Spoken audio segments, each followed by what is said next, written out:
o orientadas al trabajo en esa línea. Así que para partir voy a compartir con ustedes un video muy breve, que además me gusta compartirlo porque además lo propusieron estudiantes el primer semestre que dictamos este CFG, así que se los voy a mostrar para que comencemos a hablar un poquito sobre este tema. Es un video muy, muy cortito.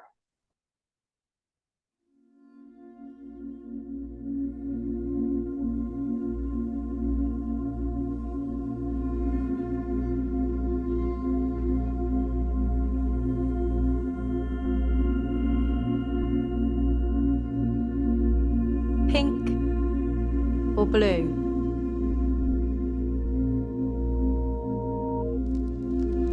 Pink or blue? Pink or blue? Go. Baby grows for blue with robots on. Baby grows for pink, no robots on. Baby grows for pink with flowers on. Baby grows for blue, no flowers on. Little pink picks a daisy chain. Great. Little blue picks a daisy chain. Gay. Little blue climbs a tree. Strong boy. Little pink climbs a tree. Tomboy. Pink falls down. Pink is given more hugs. Pink tears are loud. Blue tears must man up. Grow some bollocks, toughen up. Don't be such a girl, blue.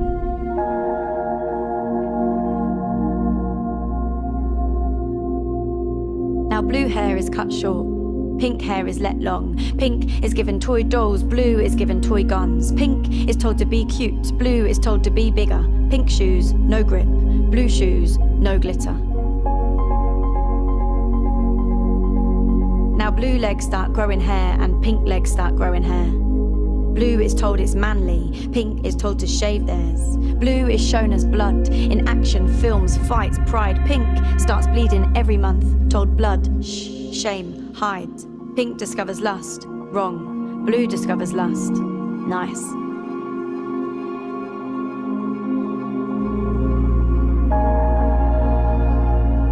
Now blue is called a player, but pink is called a sket. Pink is told they glow, but blue is told they sweat.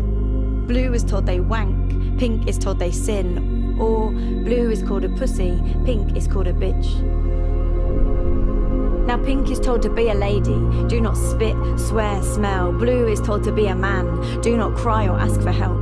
Blue is told to man up, pink is told to make up. Blue is told to stay strong, pink is told to stay young. Blue is told to get rich, pink is told to want kids. Blue is told they mansplain, pink is told they gossip. Blue is told they're bosses, pink is told they're bossy. Blue is given breakdowns, pink is given Botox. Cunnilingus is censored more than rape scenes or blowjobs. Blue is told this makes a man. Pink is told this makes a girl. Babies born in naked flesh, welcome to the world.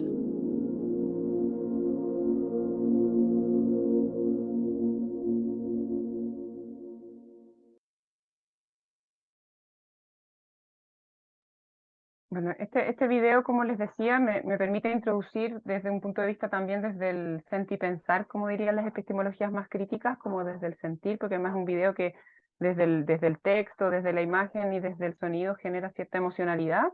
Entonces la vamos a ir debatiendo más adelante, espero, en el espacio reflexivo, así que quiero pasar a la presentación para ir reflexionando sobre algunos puntos que seleccioné para esta instancia y ahí después vamos dialogando.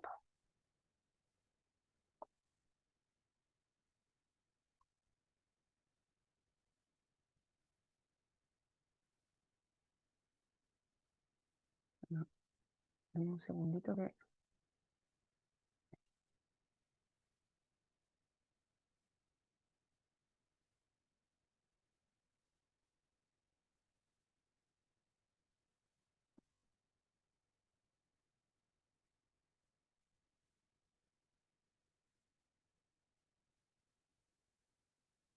Ya. Entonces, bueno, pensar en binario de alguna manera es un nombre que busca justamente reflejar cuál es la propuesta para esta instancia, que habíamos planteado y que se propuso desde la mesa, ¿cierto? Que en el fondo es desarrollar una revisión crítica respecto a los aspectos que subyacen al sexismo, principalmente pensando en cuál es el impacto que existe en la ciencia de la salud, planteando como premisa principal la importancia de la reflexibilidad constante, es decir, la identificación oportuna de nuestros sesgos, porque si hay algo que es importante mencionar es que todas las personas tenemos sesgos sexistas, independientemente de nuestro sexo, de nuestro género, de nuestras identidades, de los factores de exclusión que nos cruzan. Todas las personas tenemos sesgos arraigados porque vivimos en una cultura patriarcal y por ende esos sesgos nos han acompañado en los distintos espacios de socialización durante toda nuestra vida, ¿sí? Entonces, la propuesta de esta instancia tiene que ver también con dialogar desde lo ético, es decir, desde la obligación ética de identificar estos sesgos, porque independientemente de quién, tan cercanas o no estemos al feminismo, que es un poco la base epistemológica de esta presentación para mí, sí tenemos un deber ético como profesionales de la salud de identificar estos sesgos para evitar que estos sesgos se transformen en barreras para el acceso a la salud de otras personas, ¿sí? Entonces, por ende, también se plantean algunas herramientas para hablar sobre buenas prácticas en docencia y atención clínica. Acá me permito también mencionar de que incorporé varios planteamientos, propuestas, reflexiones que han tenido estudiantes a lo largo de los distintos semestres que llevamos haciendo este CFG. Y para partir, bueno, me interesó traer esta cita de Bell Hooks, pensadora muy importante para los estudios feministas, fallecida hace un par de años, que dice, y que también me refleja mucho en términos de cuál es el planteamiento feminista que subyace a esta propuesta. El feminismo es un movimiento para acabar con el sexismo, dice Bell. Me gustaba, refiriéndose a esta definición, porque no implicaba que los hombres fueran el enemigo. Al especificar que el problema era el sexismo, iba directamente desde ella al corazón de la cuestión. Implica que el problema es el conjunto del pensamiento y la acción sexista, independientemente de que lo perpetúen mujeres u hombres, niños o adultos. Es lo suficientemente amplia, refiriéndose a la definición, como para comprender el sexismo sistémico institucionalizado y además es una definición abierta. ¿Ya? Por ende, esta es la propuesta de definición que subyace a esta presentación.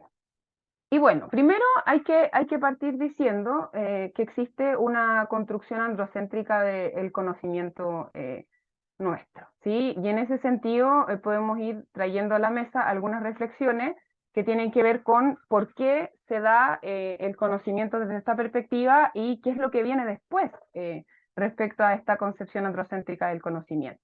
Y aquí traje algunas ideas que pueden graficar a qué me refiero. Kuhn, que es un clásico de la epistemología en términos de los paradigmas y las revoluciones de los paradigmas, ¿cierto? Plantea una idea que si bien claramente no estaba fundada en los feminismos, sí es una idea que es importante de mencionar, puesto que para el momento fue bastante radical y para la actualidad también la podríamos utilizar como una de las bases para plantear lo que voy a señalar a continuación. Él decía que una comunidad científica no está ajena a la estructura donde se desarrollan las teorías, es decir, los pensamientos o las verdades universales que desarrollan las distintas comunidades científicas van a estar permeadas por la cultura, ¿sí? Van a estar permeadas por el pensamiento, por los dogmas, por las distintas ideologías que subyacen a el momento histórico en el cual esta comunidad científica establece acuerdos para desarrollar ciertos paradigmas, ¿sí? Evelyn Fox Keller, ella va mucho más allá porque además ella es una epistemóloga feminista y toma en cuenta esto, pero además menciona que los valores que forman parte de esta estructura y que influyen, por ende, en las verdades de la ciencia son androcéntricos, en tanto quienes hacían ciencia eran fundamentalmente cis, varones, blancos, adultos, propietarios y occidentales. Por tanto, todas las verdades de las ciencias que subyacen a la ciencia que actualmente se desarrolla están fundadas en este androcentrismo, ¿sí? Y más que la crítica respecto al quehacer científico, porque responde a un momento histórico en particular, es un aspecto importante de mencionar porque nos entrega luces respecto a la necesaria deconstrucción de ese pensamiento científico. Independientemente que responda a un proceso histórico particular, es importante que lo tengamos en cuenta, puesto que ese es el camino que vamos a seguir para la reflexión, es decir, entendiendo ese proceso previamente. Donna Haraway, epistemóloga también de los feminismos, menciona que los conocimientos son situados, es decir, ella plantea una propuesta de una ciencia feminista cuya objetividad es muy contraria a la objetividad clásica de la ciencia, ¿cierto? Donde se plantea que en el fondo lo que somos como personas está implicado también en lo que desarrollamos y en la elaboración del conocimiento, y eso se plantea como fortaleza, ¿ya? No como en lo clásico se planteaba respecto a cómo lo que somos puede incidir en qué tan verídica o no sea nuestro planteamiento, sino que por todo lo contrario ella plantea que el punto de vista es importante explicitarlo y el punto de vista es importante mencionarlo en el desarrollo del quehacer científico. Decía que, continuando con lo planteado, ¿cierto? Traigo otras reflexiones muy interesantes respecto a este mismo tema. Lucía Sicha, ella es biotecnóloga, plantea algunos aspectos que han marcado en la construcción androcéntrica de la ciencia. Por una parte, el hecho de que es esencialista, planteando que lo biológico nos define como persona. Plantea la característica que ella menciona como biologicismo, es decir, que la biología o lo biológico determina nuestro comportamiento. Y también plantea que las ciencias son deterministas en términos de que se plantea como que lo biológico desde lo innato se plantea como un destino, es decir, incidiendo directamente en lo que son las expectativas de las personas, ¿sí? Desde el discurso científico, siempre desde esa línea. Lo relevante de Lucía Sicha es que ella es biotecnóloga, pero doctora en género, entonces ha hecho un trabajo súper interesante respecto al estudio del cerebro. Bueno, hay muchas cosas que probablemente quienes provienen del mundo científico van a apreciar mucho más que yo desde el área de las ciencias sociales. Ella plantea también que hay una relación entre la genitalidad y las capacidades cognitivo-conductuales, la que explica producto de una lectura que ella menciona como jerarquizada, que nos precede, por cierto, del siglo XVII en adelante, y que está causada por sesgos androcéntricos que han estado siempre presentes en las sociedades modernas, y ella hace una crítica que vamos a ir desarrollando más adelante que se refiere al dimorfismo sexual. Por otra parte, tenemos acá a Carmen Valjovet, ella es endocrinóloga, feminista también, y tiene varios textos o revisiones respecto a lo que es la invisibilización de las mujeres en las ciencias. Y eso también son algunos de los puntos que vamos a ir desglosando durante esta presentación. Y de hecho, Carmen Valjovet hace un par de años fue entrevistada y ella decía lo siguiente: cuando empecé a estudiar la carrera me di cuenta de que las mujeres éramos completamente invisibles.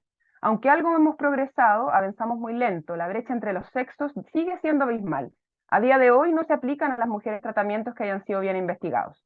Los ensayos están diseñados para los hombres y por eso necesitamos introducir cambios fundamentales en la ciencia y en la medicina. Para llevar a cabo un correcto abordaje de la salud de la mujer, necesitamos reconocer sus peculiaridades fisiológicas, sociales y psicológicas. Hay que tener en cuenta que la ciencia médica nació en los hospitales, donde había más hombres, y por lo tanto se desarrolló con carácter androcéntrico.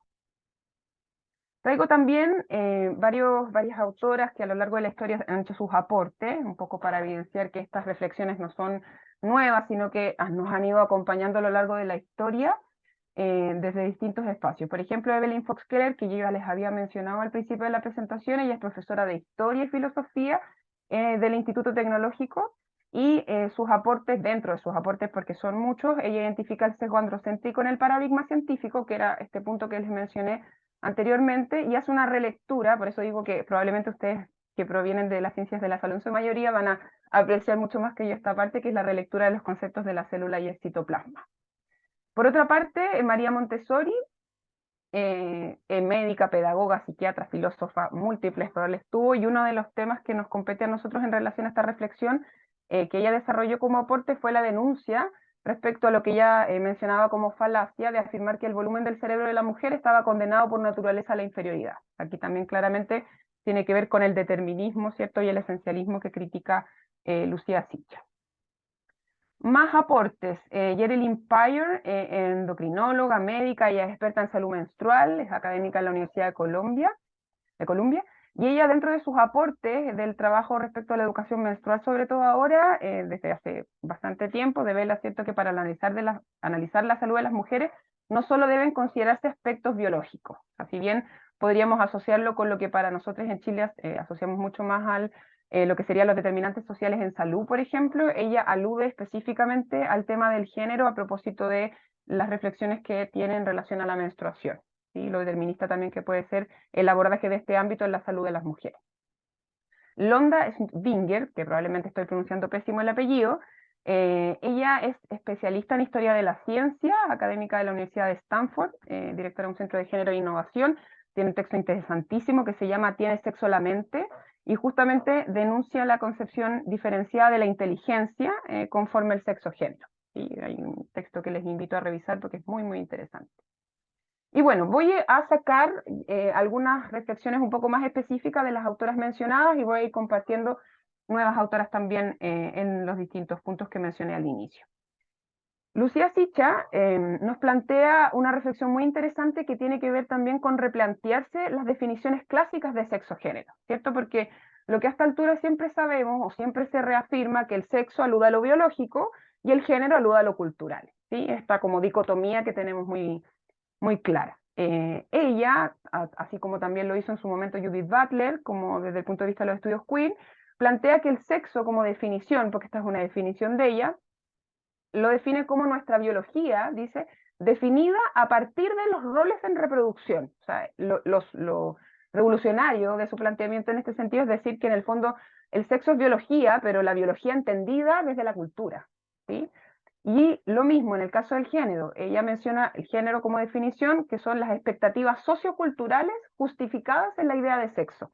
Es decir, también el género como cultura, pero directamente relacionado a la biología. Es decir, cómo entendemos, ¿cierto? Tanto lo sociocultural como lo biológico siempre viene de nuestra cognición de que por sí viene predeterminada por los propios sesgos sexistas que traemos, ¿sí? Entonces ella dice, estas son categorías simultáneas, no existe una antes de la otra, porque a veces pareciera que el sexo es lo primero y posterior es el género, ¿sí? Como esta dicotomía como naturaleza cultura o biología cultura, ¿sí? Ella de alguna manera plantea que no es que algo esté primero o después, sino que en el fondo son categorías simultáneas y que ambas son influenciadas por la cultura, ¿sí? Por eso me interesaba poder traerlo acá. Y respecto a la misma reflexión, Lucía dice, porque nuestra vida, ¿cierto?, está planteada desde el punto de vista del binario, ¿ya? Y en este caso ella alude al binarismo sexogenérico, que nos interesa abordar porque en el fondo lo que hace es reducir la categoría cuerpo solamente a dos posibilidades.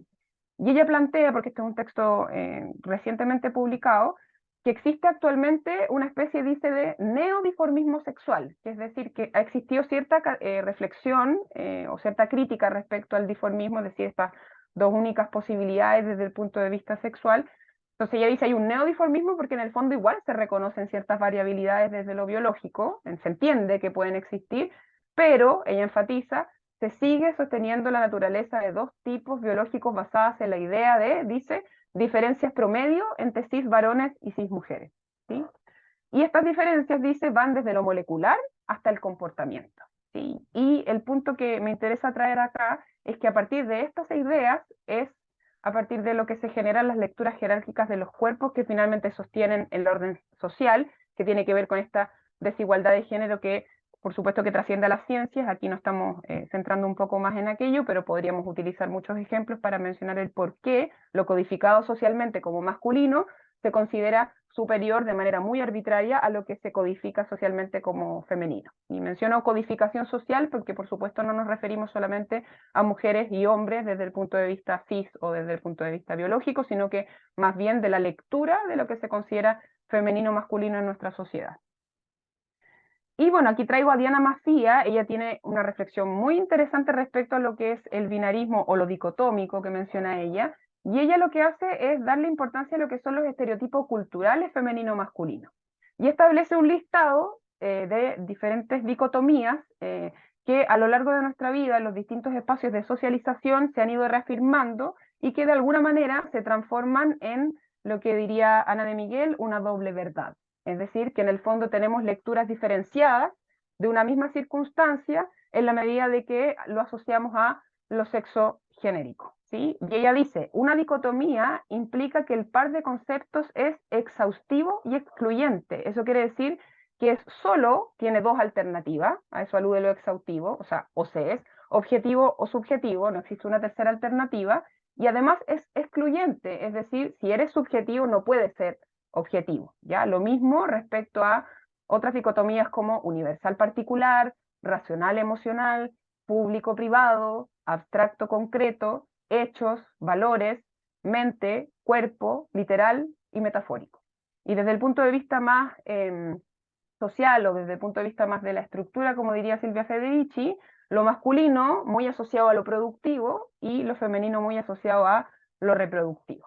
¿Sí? Finalmente, estas dicotomías lo que hacen es reforzar estos estereotipos culturales y que por eso decía al principio, exceden muchas veces nuestra posibilidad racional de manejo desde el inicio, es decir, lo tenemos tan incorporado que muchas veces lo replicamos sin mayor conciencia. Y este es el ejercicio que de alguna manera invito a realizar a partir de estas reflexiones, que yo sé que estamos todas en esas reflexiones, pero que trascienden estas prácticas como más evidentes desde el punto de vista sexista. Hay muchas, no nos da el tiempo para revisar, pero el sexismo no necesariamente es hostil, sino que también es benevolente, es decir, tiene muchas expresiones sutiles que no necesariamente observamos con claridad, pero que de igual forma tiene importancia que le pongamos atención. Entonces, en definitiva, hemos entendido el mundo como nos enseñaron que era el mundo, ¿sí? Y nos enseñaron estas dos grandes esferas, ¿cierto?, que se consideran como propio de lo masculino o propio de lo femenino. Y todo aquello que está fuera de la norma, y esto siempre lo trabajo con estudiantes en SFG, todo lo que se entiende como fuera de la norma, ¿cierto?, es aquello que se considera anormal, ¿ya? Y claramente, desde el punto de vista de las ciencias de la salud, es un concepto que es desde el ámbito al menos psicosocial que me compete reafirmar, es muy nocivo, es muy dañino, ¿sí? Que por cierto, por supuesto, no es recomendable, pero sin necesariamente pronunciar la palabra anormalidad, podemos de pronto tener comportamientos en nuestra práctica clínica o en nuestra docencia que refuerzan esta idea dicotómica y que por tanto hacen sentir a quienes no se sienten identificados con estas dos meras posibilidades, no solo desde el punto de vista de la identidad, sino que me refiero desde el punto de vista de cómo entendemos lo que es ser femenino y masculino, ¿cierto? Entonces, igualmente podemos hacer sentir a la otra persona que es anormal sin decirlo, ¿sí? Y de alguna manera esta autora, Lucía Sicha, nos hace la invitación de una lectura revolucionaria de los cuerpos, que claramente nos causa incomodidad, ¿sí? Es esperable que exista esta incomodidad, porque perder la certeza respecto a la base de el orden social o de las principales características que presenta la sociedad en la que vivimos, por cierto, que causa incomodidad, ¿ya? Y yo creo que hay que evidenciarla para reflexionarla fundamentalmente. Y lo que decía, ¿cierto? Los modelos de masculinidad y feminidad vienen predeterminados, por tanto, la perspectiva no binaria, en este sentido, lo planteo desde el punto de vista epistemológico o cognitivo o desde el punto de vista del acercamiento al conocimiento incluso, es decir, no solo una identidad no binaria, ¿cierto?, sino que una perspectiva no binaria, ¿ya? Y esta perspectiva no binaria lo que hace es interpelar justamente estas expectativas sociales que son vinculadas al género. Por ejemplo, el hecho de que una mujer desarrolle una actividad que se considera tradicionalmente masculina, ¿cierto?, o configuraciones relacionales que trascienden la monogamia, ¿cierto? O como también el hecho de dos mujeres en una relación, una familia homoparental, finalmente todos estos conceptos que vienen predeterminados, ¿cierto? De lo que se considera normal o aceptado en la sociedad, viene predefinido justamente por la característica del propio sistema patriarcal, ¿cierto? Que es esta definición arbitraria de considerar lo masculino de manera simbólica por sobre lo femenino. Y acá llegamos a lo que Bell Hooks al inicio decía que es clave, ¿ya? Que es como la base o el corazón de la cuestión, como dice ella, que es el sexismo, ¿ya? Y el sexismo definido como una forma de discriminación, por ahí yo lo decía, que atribuye valoraciones y significados según este mismo binarismo sexogenérico, ¿ya? Y lo complejo en este sentido es la desvalorización de lo que se codifica socialmente como femenino. Y un aspecto que es de gran importancia y que trabajamos también mucho con estudiantes en ese sentido es el hecho de que si le ponemos atención a tiempo al sexismo, podemos de alguna manera trabajar para evitar la violencia de género, ¿sí? O sea, si desde lo preventivo, queremos trabajar respecto a las violencias de género, o lo preventivo promocional en salud, debemos sin duda partir por la identificación de nuestros propios sesgos de género, de nuestros propios sesgos sexistas, ¿sí? Que, como decía, pueden ser muy sutiles, no necesariamente tan claros, ¿ya? Incluso para quienes puedan estar muy involucradas como desde el feminismo, de las lecturas críticas, desde los estudios de género, en nuestra intimidad, en nuestra cotidianidad, podemos igualmente replicarlo, porque, insisto, está muy incorporado. Entonces ahí también siempre digo lo mismo, hay que ser bastante compasivas, compasivos, compasives, porque podemos replicarlo y estamos aprendiendo. Yo creo que eso es un proceso que de alguna manera aliviana la carga de tener que el deber ser, ya va un poco con esta lógica, en contra de esta lógica de lo que se llama la cultura de la cancelación, porque en el fondo acá no estamos como juzgando los procesos, sino que más bien estamos instando a que se desarrollen, y en este caso desde el punto de vista de lo ético, ¿sí? De lo ético porque estamos trabajando con personas. Y bueno, el sexismo, ¿y por qué nos preocupa? Es porque finalmente asigna roles, determina proyectos de vida, indica los espacios disponibles, y eso es muy dañino desde el punto de vista como del desarrollo de las personas en general, sobre todo desde el punto de vista de la docencia, pensando en que lo que pueden llegar, el peso de nuestras palabras o la manera en que nos podemos comunicar con estudiantes muchas veces incide en reforzar estas ideas sexistas, insisto, sin tener la voluntad de hacerlo. ¿Ya? El hecho de determinar a priori los proyectos de vida por los sexos genéricos, de alguna manera como restringe las posibilidades disponibles de las personas. Y bueno, lo mencionaba de cierta forma, uno de los aspectos que nos interesa revisar del sexismo es que es un factor predictivo de violencia de género y que por ende todas estas prácticas sutiles que se consideran parte de la base del iceberg de la violencia, ¿cierto? Al ser atendidas a tiempo podrían evitar esta escalada, ¿cierto? Hasta llegar a lo que es el feminicidio.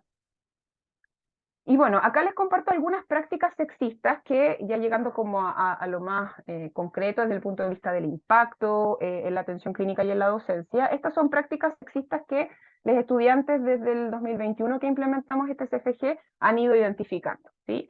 Y si pudiésemos quizás resumir como lo que se va repitiendo semestre a semestre es la conclusión de que no debemos asumir. Yo creo que esa es como la conclusión que todos los grupos tienen sin ponerse de acuerdo entre sí. O sea, asumir distintas cosas, pero aquí traje algunas. Por ejemplo, asumir lo masculino como universal en el lenguaje. O sea, yo creo que esta es una de las mayores justificaciones o fundamentos para el uso del lenguaje inclusivo, porque más allá de la incomodidad que puede hacer, por ejemplo, para algunas personas utilizar la E, o lo que significa escribir agregando el os, as, es, ya que puede ser un poco como difícil hasta de pronunciar, nos podemos equivocar, esto tiene un sentido, ¿ya? Esto no es solo por algo que nos digan qué hacer y que hay que integrar o una orientación antojadiza, sino que en el fondo esto tiene un fundamento. Y asumir lo masculino como universal, en el fondo es excluir a un montón de personas que no se van a ver identificadas en ese masculino. Por otra parte, una práctica sexista que identifican los estudiantes es normalizar conductas violentas y discriminatorias en la atención en salud y no detener o visibilizar su ocurrencia, desde el punto de vista como de los profesionales que somos, que estamos ahí en la situación y no hacer nada, digamos, para evitar que ocurra. Asociar ciertas enfermedades o patologías o situaciones de salud con un género en particular. Ahí después les voy a mostrar algunos sesgos por carrera, algunas de las carreras que han participado en el CFG, que se ve también este factor en varias de las reflexiones. Y por otra parte también, algunos de los sesgos sexistas que destacaron fue el hecho de asumir que la maternidad y paternidad será deseada en algún momento por todas las personas, ¿sí? Como asumir que esto forma parte del proyecto de vida en el discurso, no solo de hombres, sino, o sea, no solo de mujeres, sino que también de hombres, de las personas en general. Bueno, ahí traigo también una reflexión de Donna Haraway que dice, la traducción es siempre interpretativa, ¿ya? En el fondo es como para recordarnos que nuestro quehacer clínico, el quehacer en salud, el quehacer académico, el quehacer docente, siempre va a tener, lo que decíamos al inicio, ¿cierto? Un grado de interpretación, porque por cierto se ve influido por nuestra cultura. Y acá vemos algunos sesgos en distintas carreras, estos son los sesgos que textualmente ellas fueron identificando, y cómo fundamentalmente ven que se impacta en la atención clínica. En el caso de la medicina hay un consenso, digamos, en mencionar que existe una predisposición desde el prejuicio. Y aquí destaqué este ejemplo, me pareció bien interesante que surgió este semestre, el hecho de que ellos como médicos, como médicas, piensan que los hombres como pacientes esperan tener información directa y técnica. ¿Sí? Decía un estudiante como hablar en difícil, como que un hombre para explicarle, para que crean el diagnóstico que tiene o para que me ponga atención, yo tengo que hablarle con las palabras que corresponden a mi disciplina médica en este caso. En cambio, las mujeres, ¿cierto? Prefieren información didáctica y comprensible, es decir, una explicación desde el cariño, más cotidiana. Ahora, es interesante pensar, ¿quién nos dijo eso? ¿De dónde sacamos esa conclusión? ¿Se fijan? Esto tiene que ver un poco con esta réplica de lo dicotómico que va mucho más allá de lo que es visible, son cosas que están muy internalizadas en nuestra cognición. Y por otra parte también el hecho de maximizar o minimizar sintomatología asociada, por supuesto, al sexo y al género. En el caso de la fonoaudiología, que además estuvo muy presente este semestre, el grupo de estudiantes, planteaban varias cosas muy interesantes. El lenguaje de niños y niñas podría ser un sesgo de género respecto a las expectativas, de cómo debiera sonar, por así decirlo, una niña o un niño.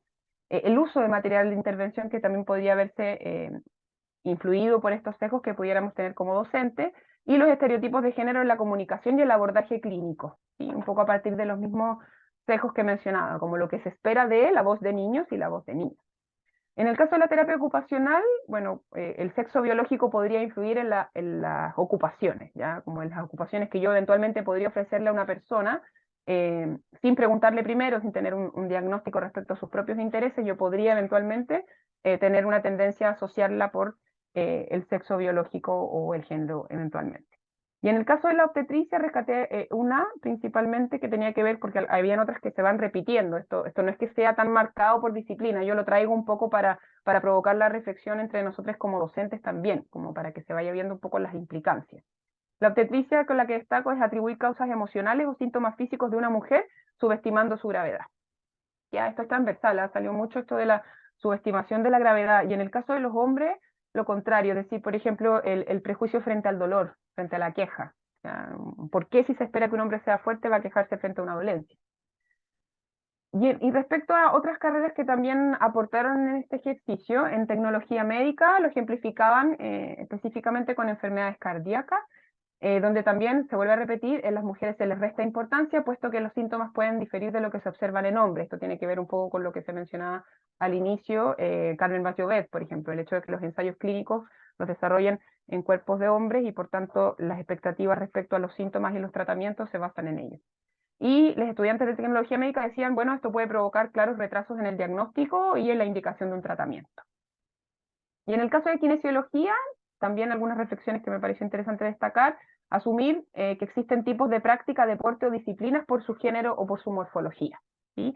Y acá destaqué algo que es bien concreto que destacaban las estudiantes, que decían que cuando una kinesióloga, cuando una mujer que desarrolla la kinesiología atiende a un paciente muy grande, es común que la persona diga, ¿y usted va a moverlo? ¿De verdad se lo puede?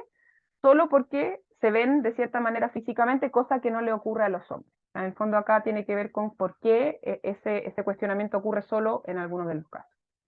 Y nuevamente les traigo a Lucía Sicha con una reflexión respecto a este punto, que ella nos propone que humanizar la ciencia justamente tiene que ver con reconocer sus sesgos, porque los tenemos como prestadores de salud. ¿Y cuáles son los impactos en la docencia clínica? Porque claramente hay muchos, ¿cierto? Yo acá comparto algunos que destacaron los estudiantes. Asignaturas de mayor participación de mujeres académicas están asociados a temas estereotipados de la feminidad, maternidad, infancia, crianza. Esto en general, estamos hablando de estudiantes de todas las carreras en distintos semestres. Que las bases del conocimiento tienen sesgos sexistas, los estudios que principalmente han sido hechos a hombres blancos, adultos, sin considerar a mujeres y disidencia. Esto reitera un poco la revisión teórica inicial, pero me pareció importante mencionarlo porque son aportes de estudiantes. Por otra parte también que los docentes predeterminan las feminidades y masculinidades adecuadas o inadecuadas conforme a su disciplina, es decir, cómo debiera comportarse un hombre y una mujer, una persona con identidad femenina o masculina, respecto de su disciplina y cuál no. Ya tiene mucho que ver con esto de la normalidad, finalmente. O sea, quienes se salen de la norma, quienes no cumplen las expectativas del docente. ¿Ya? Y por ende también eso genera un montón de emocionalidad en los estudiantes, exigencia o cuestionamiento respecto incluso al sentido de continuar estudiando. Quizás no soy para desempeñarme en esta área. Y otro sesgo que también planteaban que impacta en la docencia es que los docentes plantean expectativas en relación a estudiantes conforme estereotipos de género. ¿Sí? Y aquí traigo una frase de Betty Friedan, que es un libro muy, muy interesante que les recomiendo, que ella menciona como pedagogía sexual dirigida, aquella pedagogía que desarrollamos en el mundo académico, donde de forma implícita están muy reforzados los estereotipos de género. Ella se refería a otra época, ya en un libro que se relaciona con la realidad de las mujeres en Estados Unidos en los años 50, que hubo un fenómeno donde las mujeres, luego de que habían conseguido el derecho a estudiar, a paralelo con el correr del tiempo, digamos, empezaron a retirarse de las universidades cuando finalizaba la carrera, porque finalmente el proyecto de vida continuaba siendo el matrimonio. Entonces ella hace un análisis respecto a lo que ella mencionaba como el malestar sin nombre, que era como esto de, soy mujer, estudié una carrera, estoy titulada, me estoy desempeñando en el área doméstica porque es lo que se me pide socialmente, ¿por qué me siento tan mal? ¿Ya? Y ella lo mencionaba como el malestar sin nombre. Y una de las causas que ella atribuye a esta situación del hecho de que las mujeres se titulaban y no ejercían, era porque dentro de la academia, en esos tiempos, existía lo que ella mencionaba como pedagogía sexual dirigida. O sea, en el fondo, el quehacer académico está sesgado por el género y el abordaje o las expectativas eh, se explicitan con los estudiantes. Y eso es lo complejo porque claramente les pueden desalentar de desarrollar sus proyectos de vida futuros. ¿Cuáles son las estrategias de enfrentamiento al sexismo en salud también planteadas por estudiantes? Por una parte, la educación no sexista en salud, mencionan que es importante incorporar transversalmente la perspectiva de género en las mallas curriculares de las carreras. Transversalmente se refiere a que no existan solamente ciertas cátedras en ciertos momentos, sino que sea una incorporación transversal. Yo sé que en la facultad ya se está trabajando en eso, pero es importante mencionarlo porque es un sentir de los estudiantes. En la atención clínica, lo que les decía, esta casi conclusión donde hemos llegado semestre a semestre, que es no asumir sin preguntar, evitar categorizar y estigmatizar a las personas bajo el criterio del género y la diferencia sexual. Y por otra parte, un tema que excede esta presentación, pero que también me pareció importante mencionar, no, por tiempo no me alcanza a desarrollarla, pero es incorporar el enfoque de justicia social y una perspectiva interseccional. O sea, claramente cuando hablamos de la importancia de romper con las dicotomías sexogenéricas, también podríamos mencionar cómo integrar esta perspectiva interseccional al entender que no es solo el género y el sexo, que es lo que complejiza el abordaje o que aumenta la desigualdad o la exclusión de las personas, sino que son otros factores como la clase, la raza, la etnia, etc. Y en ese punto mencionaban que es muy importante también considerar las posibilidades de las personas de autogestionar su salud, ya como que de alguna manera pudiésemos trabajar un poco en ello desde el punto de vista educativo del espacio de atención en salud. Y de alguna manera herramientas para seguir abordando esto y nuevas autoras que han estado pensando sobre estos temas, que como digo, no son nuevos, llevan mucho tiempo de revisión y lo que hago yo acá es traerlos a colación en esta reflexión. Por una parte, Amneris Chaparro, que tiene un texto muy interesante sobre lo que ella menciona como injusticia epistémica, que en el fondo es esta preocupación ética sobre la necesidad de revertir justamente estas injusticias. O sea, si ya sabemos todo este diagnóstico, ya sabemos que esto implica un impacto en la manera en que nos acercamos al conocimiento desde las ciencias de la salud, en la docencia, en la atención clínica, hagamos algo, ¿ya?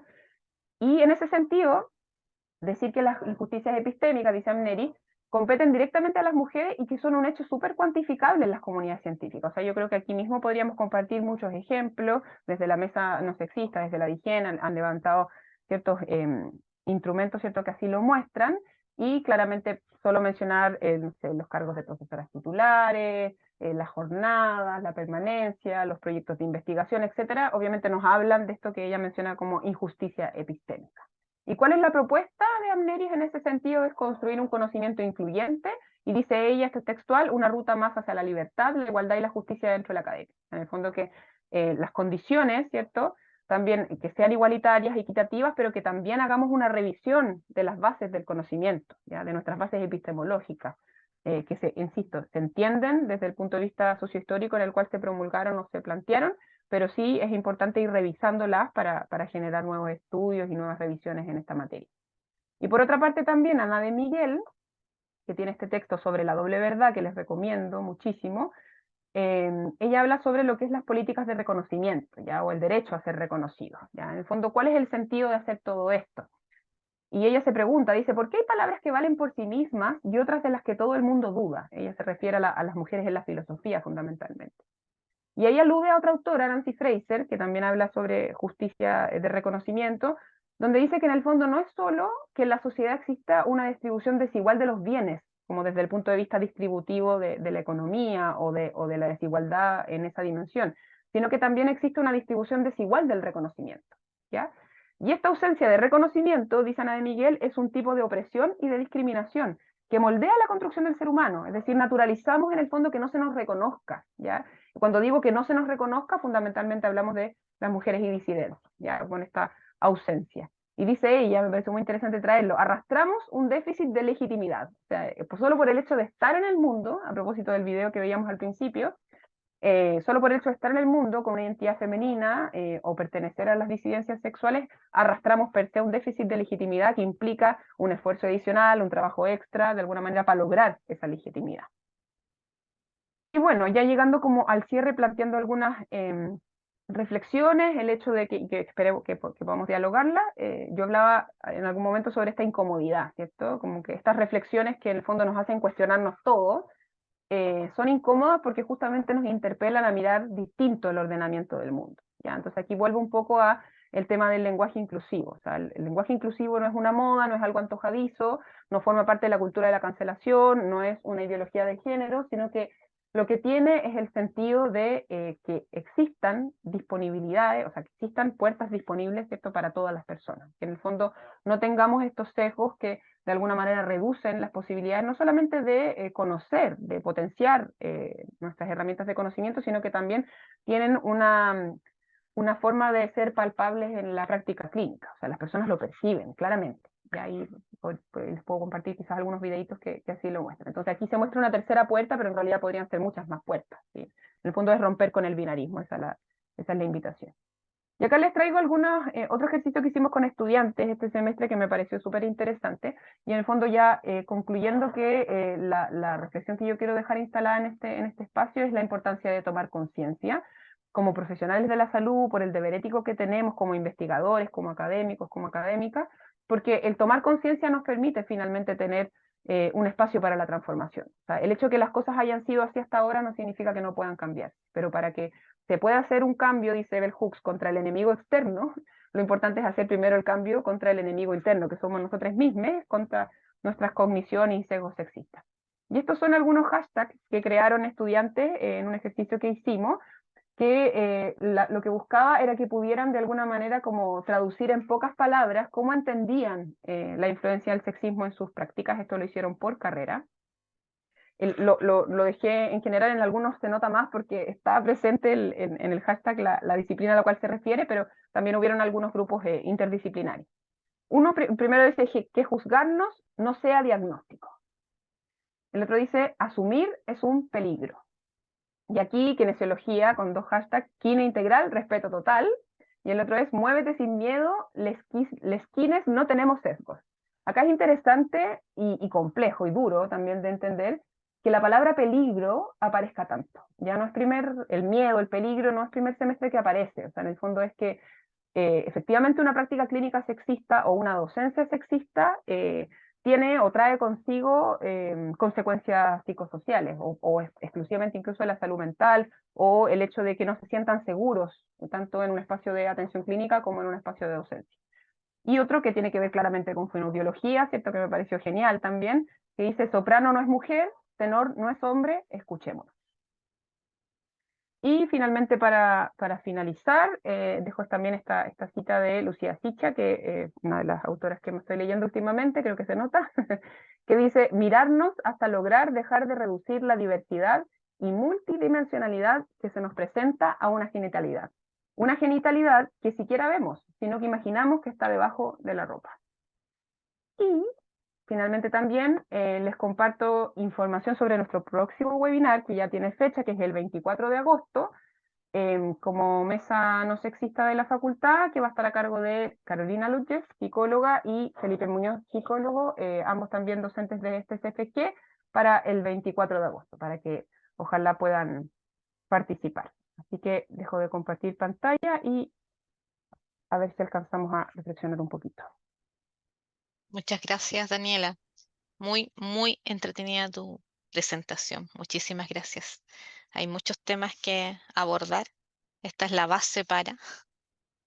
Em, no sé si tienen, como somos poquitas, preguntas. Dejo abierta la. ¿Alguien quiere preguntar?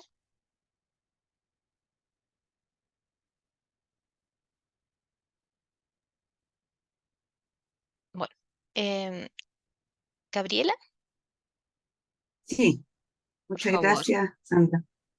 Daniel, agradecer tu presentación, aparte de como la manadora, refresca en el fondo también a quienes tenemos alguna trayectoria con estos temas de género, pero me llamó mucho la atención cómo pudiste integrar, ¿cierto?, los contenidos que los propios estudiantes te entregaron en el fondo y ser tan didáctico y tan clarificador. Y eso habla bien de la reflexión que ellos tienen, ¿cierto? Que han logrado desarrollar o que traen incluso como impronta, como una generación totalmente distinta a la que estamos nosotros y otras anteriores. Entonces eso como que da expectativa.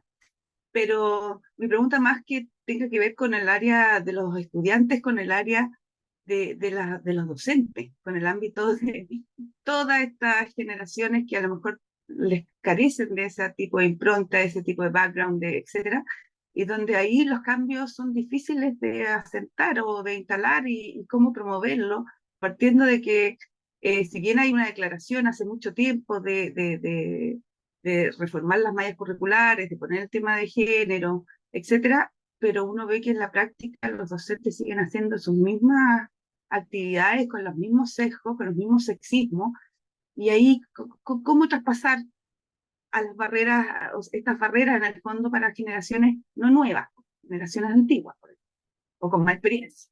Entonces, si tienes como alguna reflexión ahí. Gracias, Gabriela. Sí, bueno, yo creo que es tremendo desafío y yo lo que podría plantear, más que claramente no hay una receta, pero lo que sí yo he visto, y un poco también el hecho de que estemos hablando de estos temas en la Facultad de Medicina, yo creo que responde también a un esfuerzo como mancomunado de querer hacer transformaciones, ¿ya? Yo también como plantear además que tiene un fundamento feminista, quizás pueden ser temas como más sensibles, pero finalmente tiene que ver esa sensibilidad con el desconocimiento, ¿ya? Por eso yo también partí la presentación un poco planteando una definición de feminismo que tiene que ver más bien con, y lo dice Bell Hooks, como con el beneficio para todas las personas. O sea, claramente lo sexista nos afecta a todos, ¿ya? Lo sexista no afecta solo a las mujeres o a las disidencias. Las exigencias propias de la masculinidad hegemónica, por ejemplo, tampoco hacen feliz, yo creo que a los hombres. Esto coartan mucho el desarrollo de sus identidades. Yo creo que estas reflexiones han sido muy interesantes con estudiantes, pero claro, el grupo de académicos, académicas, podría llegar a ser más complejo desde el punto de vista del abordaje, porque los temas que se refuerzan ahora o que se reflexionan le hacen quizás más sentido a las nuevas generaciones, a pesar de que igual me he topado, porque hay que decir que los cursos de formación general, ustedes saben, no siempre lo van a tomar estudiantes por motivación, hay estudiantes que lo toman también porque les faltan los créditos para esa línea, y me he topado también con diálogos con estudiantes que siendo muy jóvenes no han observado nunca dinámicas, por ejemplo, donde existan brechas de género. O recuerdo perfecto un estudiante después de una clase, me dice, me parece muy entretenido lo que usted dice, pero eso es lo que piensa usted.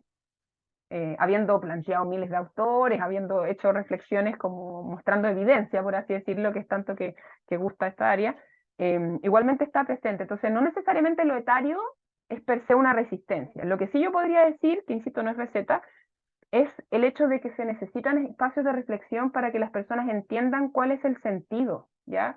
Porque si no se transforma mucho como en la réplica de una normativa, como en algo que hay que hacer, como en algo que se me pide, como, oye, oh, tengo que hacer esto como aplicando género, y finalmente se reduce como a la división estadística por sexo, o a la consideración en el lenguaje del todas y todos, pero no se traduce en acciones que son sustanciales. Entonces, pienso que y no deja de ser complejo porque eso implica tener tiempo para reflexionar, juntarse a reflexionar, sensibilizar, hacer campañas de sensibilización, pero pienso que por lo menos yo las transformaciones que he visto como en personas muy resistentes a estos temas desde el mundo académico han sido porque han formado parte de espacios donde han reflexionado el por qué, ¿ya? El sentido de, y el sentido de parte por la reflexión personal, o sea, la reflexividad respecto a cómo me ha afectado a mí esto.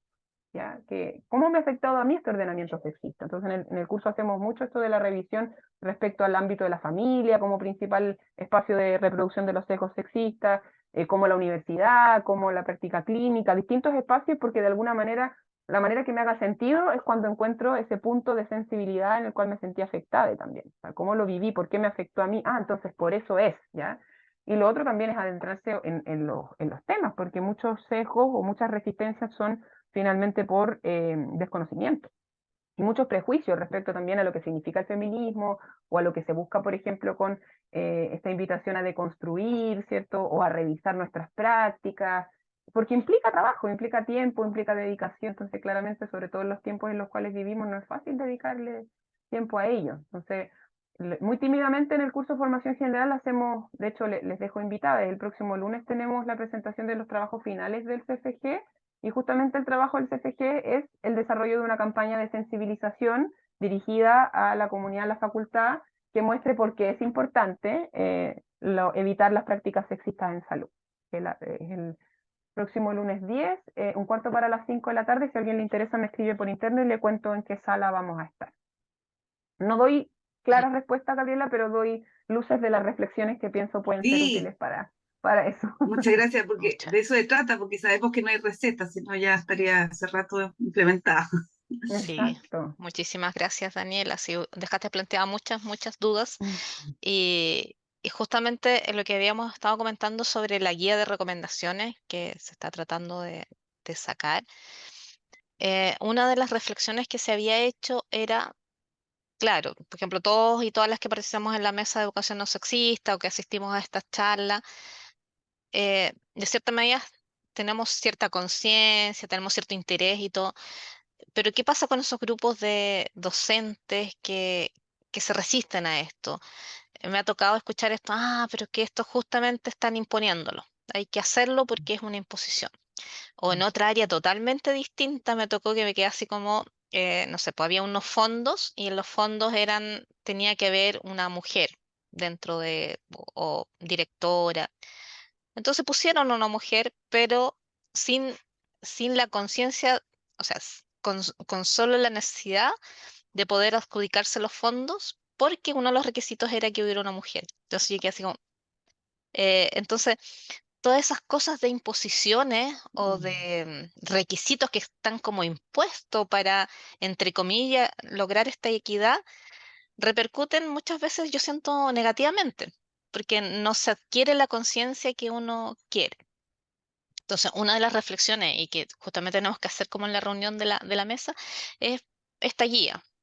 ¿Cómo, qué qué cosas podríamos hacer para lograr llegar a ese grupo más resistente, por Mm, ejemplo? sí. De todas maneras, Sandra, bueno, ahí solo agregar que tiene que ver mucho también con el reconocimiento de los privilegios y las desventajas, ¿ya? Porque si pudiésemos partir por algo, yo siento que debiésemos partir porque las académiques, podamos reconocer cuáles han sido históricamente las desventajas del sexismo en nuestras vidas. O sea, si no somos capaces de recoger esas desventajas como un punto que nos haga sensibles, yo creo que ahí se hace mucho más compleja la tarea. O sea, yo creo y confío en que haciendo este ejercicio, que no es inmediato, es un proceso, ¿ya? Como sensibilizar para quienes hemos vivido desventajas en torno al sexo y al género, ¿cierto? Cómo nos han impactado, yo creo que es una manera de entender por qué impacta en la docencia, por qué impacta en la investigación, por qué impacta en la extensión en los distintos ámbitos de nuestras vidas. Pero también hay que saber de que van a existir resistencias porque también hay privilegios.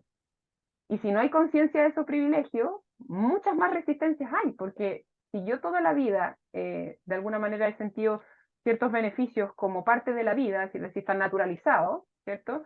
No voy a entender por qué hay que hacer acciones afirmativas, como se dice, ¿cierto? La ley de cuotas, ¿cierto? O acciones que puedan tener que ver con lograr equidad de género en los equipos. ¿Por qué tenemos que hacer ese esfuerzo? Porque finalmente la sociedad de este paradigma sexista no lo hace de forma fluida. O sea, queremos en fondo entregar cupos a ciertas personas porque históricamente han sido excluidas, han sido marginadas de distintos espacios, no solo las mujeres y disidencias, podríamos decir cupos indígenas, cupos trans, ya que también son temas que se han ido tratando en otras instancias. Entonces, finalmente, en la reflexión también es un tema súper sensible, porque claramente hay personas que van a resistir siempre a sus privilegios, como pasa, por ejemplo, en el caso de las desigualdades económicas. ¿Quién va a querer dejar de lado los privilegios económicos? Eso es mucho más concreto porque es dinero, ¿cierto? Es acceso, es recurso. Pero cuando hablamos de algo que no es cuantificable desde el punto de vista del privilegio y que implica un proceso reflexivo, es mucho más difícil de considerar en lo cotidiano. Entonces claramente se va a ver como una imposición, hasta sin sentido incluso, si no han hecho esa reflexión previamente. Gracias. Pame. Muchas gracias, Daniela. Está súper interesante la reflexión. Yo coincido contigo de que creo que es un súper buen punto pensar en hasta dónde, o sea, dónde poner la energía, porque yo estoy súper de acuerdo que hay un punto en el cual no se mueve todo. O sea, no porque no es un tema técnico, es un tema político y como tú bien dices, hay privilegios. Hay formas de haber estado ejerciendo la docencia que hacen que para personas que llevan tiempo haciéndolo sea un lugar cómodo y sea un lugar muy incómodo ponerse desde otro lugar porque cuestiona ¿no? O sea, yo me imagino eso de repente docente, varones, médicos, o sea, están en una posición en que su palabra es lo que tú decías, el reconocimiento está puesto ahí, y está puesto por el género. Entonces yo, si estoy ahí, reconocer que eso sucede, porque son, digamos, construcciones sociales, culturales, las que hacen eso, y no soy yo como persona, porque soy un súper, es súper difícil de hacer. Entonces, por ejemplo, nosotros hemos visto acá también temas de si, o sea, necesariamente cuando uno se para desde esta posición, está expuesta y está, ¿cómo decir?, abierta al cuestionamiento permanente, porque uno parte de que está en un mundo que es una construcción social, donde género es un eje. Y eso hace que uno esté permanentemente abierta al diálogo, a reconocer que no sabes todo. Hay un constructo que es bastante complejo, digamos, en ese sentido, y que para quien está cómodo, digamos, oyendo y parándose y dando una clase y no debatiendo y no abriéndose al diálogo, es muy insegurizante entrar en esto. Entonces, creo que mirando como la reflexión y el camino, digamos, que tú hacías, creo que es bien, es más posible pararse desde el impacto sobre la salud, ¿no? O sea, el impacto sobre la salud que tiene el sesgo de género, el impacto sobre... Y todo este conocimiento, esta evidencia, ayuda mucho a apoyar. Y creo que nosotros ya lo vimos en la lógica del diagnóstico, o sea, el hacer el diagnóstico es potente porque pone datos sobre la mesa. Creo que el poder hacer estudios feministas con las estudiantes respecto de las consecuencias que tiene sobre la salud, un marco de interpretación de la salud sexista, probablemente sea lo más potente que tengamos para entrarle a la formación. Creo que solo desde el ámbito informativo, digamos, de que esto es así, hay una cantidad probablemente de docentes que sí van a entrar, pero hay un núcleo durísimo para esta facultad de medicina que no va a estar dispuesta a entrar desde ahí. De todas maneras, muy de acuerdo, gracias Pamela. Sí, porque finalmente no solo tiene que ver con esto del privilegio desde el punto de vista sexogenético, sino que tiene que ver con el privilegio disciplinar también, como el lugar que ocupamos en las ciencias, que también está jerarquizado. A Carmen Bachovet, que era la endocrinóloga que yo mencionaba, tiene un texto que se llama Mujeres, Salud y Poder, que hace un análisis también, ella siendo médica, respecto a el lugar de poder que ocupa la medicina dentro de las ciencias de la salud también, y cómo eso se va mostrando como en la práctica. Yo creo que ahí, y por lo mismo me pareció pertinente hablar de feminismo, porque además de ser el lugar donde yo me sitúo, siento que es un poco el guiño relevante y que podría diferenciar respecto a un mero abordaje desde el punto de vista de la perspectiva de género, porque el feminismo lo que hace de alguna manera es mostrar la necesidad de realizar transformaciones y visibilizar la dimensión política de lo que es la desigualdad de género, ¿ya? Que en el fondo no nos quedamos solo efectivamente como en conocer, sino que también en la búsqueda de alternativas de transformación. Ahora la reflexión sería saber cómo, hasta qué punto las personas que se resisten frenan un proceso que debieran dar por sí solo, pensando en los múltiples beneficios que podría tener. O sea, siempre va a ser mucho más el impacto positivo que va a tener esta transformación, porque, insisto, va a beneficiar a todas las personas. No es algo no es un plan siniestro de cambiar conciencia, sino que en el fondo es mejorar la calidad de vida de las personas, mejorar las posibilidades de acceso a la salud, las posibilidades de desarrollar sus proyectos de vida, y finalmente es cambiar prácticas y claro, hay resistencias, pero probablemente vamos a tener que empezar a buscar alternativas como lo que tú muy bien dices, de focalizar las energías y buscar cuáles son las estrategias posibles. Yo siento que a través de las reflexiones con estudiantes hay un tremendo espacio, al menos para llamar la atención respecto a la necesidad del cambio en el mundo académico. O sea, si no cambio solo porque no me parece relevante o no me hace sentido, al menos que tenga que cambiar por el hecho de que mi práctica docente o académica no está siendo pertinente a las necesidades que poseen los estudiantes. porque los estudiantes lo demandan. Si bien también los estudiantes habrán resistencia, si lo planteamos desde el punto de vista de la dimensión ética, yo creo que efectivamente es algo que es mucho más urgente como de hacer en términos del cambio. Sí, hay también, digamos, fuerzas institucionales también, ¿no? Estoy pensando en cosas que hemos vivido por acá también. Que claro, un determinado profesor que tiene una trayectoria X o no sé qué, y que esto no va a ser considerado tema para prescindir de él, o para poner en riesgo que quiera permanecer, por ejemplo. Se sienta... Sí, hay harto tema. ¿Qué pasa con los campos clínicos también? Bien, Hay tremendo muchos temas. tema.